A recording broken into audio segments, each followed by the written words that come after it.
So hello everyone guys, welcome back to the new video. So guys CET आज दोन मोठे update आलेले आहेत. सगळ्यात पहिली अपडेट आहे ती आहे तुमच्या ऑब्जेक्शन ट्रॅकिंगबाबत आणि दुसरी अपडेट आहे ही आहे तुमच्या रिझल्टबाबत. आता नक्की काय अपडेट आहे तर ते आपण इकडे बघूया. सगळ्यात पहिले आहे तुमच्या ऑब्जेक्शन ट्रॅकिंगबाबत.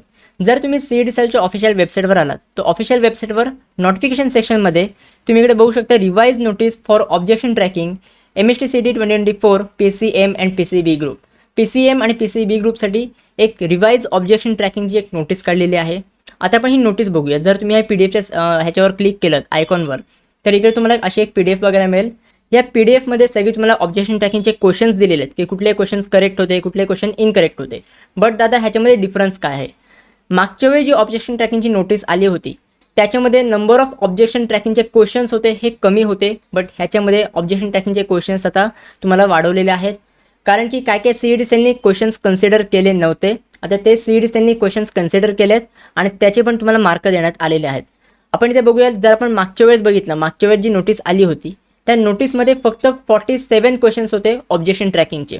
त्याचेच काय क्वेश्चन्स तुम्हाला फुल मार्क्स दिले होते. तर आत्ताची जी PDF आहे ह्याच्यामध्ये किती क्वेश्चन्स आहेत तर ते आपण बघूया. जर पूर्ण आपण PDF बघितली तर सेम तसंच आहे की किती ऑब्जेक्शन रेज केले होते, त्याच्यामध्ये किती करेक्ट आहेत तर ते सगळे ह्या टेबलमध्ये दिलेलं आहे. प्लस तुम्ही कुठल्या क्वेश्चनचा किती फुल मार्क्स मिळाले तर हे तुम्ही इकडे चेक करू शकता. कुठल्या शिफ्टचा कुठला क्वेश्चन होता ते तुम्ही ह्या इकडे सगळं चेक करू शकता. पूर्ण तुम्हाला हा एक टेबल दिलेला आहे. जर आपण खाली बघितलं पूर्ण एंड ऑफ द PDF तर टोटल नंबर ऑफ क्वेश्चन जे आहेत हे 54 क्वेश्चन्स आहेत. मागे जी PDF रेज केली होती ऑब्जेक्शन ट्रॅकिंगची त्याची फक्त 47 नंबर ऑफ क्वेश्चन्स होते. बट ह्याच्यामध्ये नंबर ऑफ क्वेश्चन्स इन्क्रीज केलेत, 54 आहेत. तर एकदा ही परत तुम्ही ऑब्जेक्शन ट्रॅकिंगची PDF चेक करा.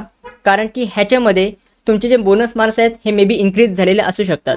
कारण की अजून ह्याच्यामध्ये काय क्वेश्चन्स कन्सिडर करण्यात आलेले आहेत. सो ही एक ऑब्जेक्शन ट्रॅकिंगची PDF तुम्ही चेकआउट करून घ्या. डिस्क्रिप्शन बॉक्समध्ये मी तुम्हाला लिंक प्रोव्हाइड करेन. दुसरी गोष्ट तुमचं MST CETचा रिझल्ट. जसं तुम्हाला माहिती आहे की CET सेलनी आधी एक 22 डेट दिली होती, ती होती 12 तारीख. बट त्याच्यानंतर अजून एक तुमची एक नोटीस काढली त्याच्यामध्ये तुमची 22 डेट दिली होती ती आहे 10 जून. म्हणजे 10 जूनला तुमच्या CETचा रिझल्ट डिक्लेअर होईल. बट ह्याच्यामध्ये आता CETच्या रिझल्टची डेट चेंज करून दिलेली आहे. तुम्ही इकडे चेक करू शकता. जर आपण खाली बघितलं सो ह्या इकडे तुम्हाला दिलेलं आहे group PCM and PCB result will be made available to the candidate in their log in on or before 19 June. म्हणजे 19 जूनपर्यंत तुमच्या लॉग इन ID मध्ये तुमचा रिझल्ट डिक्लेअर करण्यात येईल. आता नक्की 19 जूनच आहे का तर नाही, इकडे ऑन ऑर बिफोर दिलेलं आहे. म्हणजे 19 जूनपर्यंत कधी पण तुमच्या लॉग इन ID मध्ये CET सेल रिझल्ट डिक्लेअर करू शकतात. सो तुमच्या रिझल्टची डेट आता चेंज झालेली आहे. 19 जूनपर्यंत तुमचा रिझल्ट डिक्लेअर होईल. सो मे बी आता 10 जूनला रिझल्ट तो डिक्लेअर होणार नाही, थोडासा लेट डिक्लेअर होईल. 19 जूनपर्यंत कधी पण ती ह्याची नोटीस येऊ शकते. सो जेव्हा पण नोटीस येईल मी तुम्हाला अपडेट करेन. टेलिग्राम ग्रुपला जॉईन करून ठेवा आणि चॅनलसोबत कनेक्टेड राहा, सबस्क्राईब करून ठेवा. So guys that's it for this video. कशी वाटली तुम्हाला ही व्हिडिओ? आवडली असेल तर नक्की लाईक करा, शेअर करा, सबस्क्राईब करा. भेटूया आपण पुढच्या व्हिडिओमध्ये. तोपर्यंत बाय बाय, सी या and have a good day.